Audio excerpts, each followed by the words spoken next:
یہ بات سن کر آپ کا سنبھلنا مشکل ہے مگر یہ سچ ہے۔ پہلے میں تمام پیارے ملک ہندوستان میں رہنے والوں کو آزادی کی مبارکباد پیش کرتا ہوں۔ 15 اگست مبارک ہو، وطن سلامت رہے، پرچم ہمیشہ بلند رہے۔ یہ بات سن کر سنبھلنا مشکل ہے مگر یہ سچ ہے۔ جگر کا ٹکڑا تو بیٹیاں ہوتی ہیں۔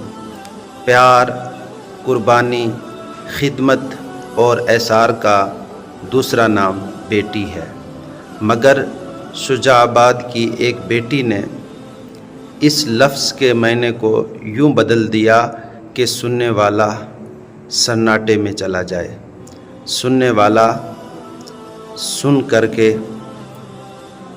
حیرت میں پڑ جائے۔ BSc کی 20 سالہ طالبہ جس کا نام مقدس تھا، خوبصورت چہرہ، نرم دل مگر فولاد جیسا حوصلہ رکھنے والی بیٹی۔ اس کے والد خلیل احمد برسوں سے جگر کی بیماری میں مبتلا تھے۔ ڈاکٹروں نے کہہ دیا جگر کے پیوند کاری کے بغیر زندگی ممکن نہیں۔ سوچیں، باپ کا چہرہ پیلا، جسم کمزور، آنکھوں میں موت کا سایہ۔ بیٹی نے ایک لمحے بھی ہچکچاہٹ نہیں کی، نہ یہ سوچا کہ یہ آپریشن کتنا خطرناک ہے، نہ یہ سوچا کہ اس کے بعد اس کی زندگی کیسی ہوگی۔ بس اتنا سوچا کہ میرا باپ جیے، چاہے میری جان بھی چلی جائے۔ Government institute of medical science Sindh operation theatre کا دروازہ بند ہوا۔ بیٹی مقدس نے اپنے جگر کا 60% حصہ کاٹ کر باپ کو دے دیا۔ والد کی سانسوں میں سانس لوٹ آئی، زندگی لوٹ آئی، مگر بیٹی کی سانسیں ہمیشہ کے لیے رک گئی۔ سوچیں، ایک بیٹی جو خود زندگی کے سب سے حسین دور میں تھی، خواب آنکھوں میں لیے، تعلیمی سفر جاری، مگر اس نے اپنے خواب، اپنی خواہشیں، اپنی زندگی سب قربان کر دی، صرف اس لیے کہ اس کے باپ کا سایہ اس کے سر پر رہے۔ یہ صرف ایک خبر نہیں، یہ قربانی کی ایک اعلیٰ تاریخ ہے۔ یہ محبت کا ایک جیتا جاگتا ثبوت ہے جس کی کوئی قیمت نہیں۔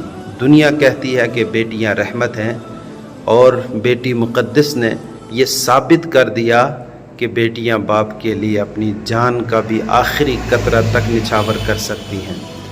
تو اے سننے والے، سوچ، کیا تیرے پاس ایسی دولت ہے؟ کیا تو نے کبھی ماں باپ کے لیے اپنی خواہش قربان کی؟ بیٹی نے جگر کا ٹکڑا دیا اور اپنی جان دے دی، اور ہم ہیں کہ ماں باپ کو ایک خوش کرنے کے لیے بھی ایک لمحہ بھی قربان نہیں کرتے۔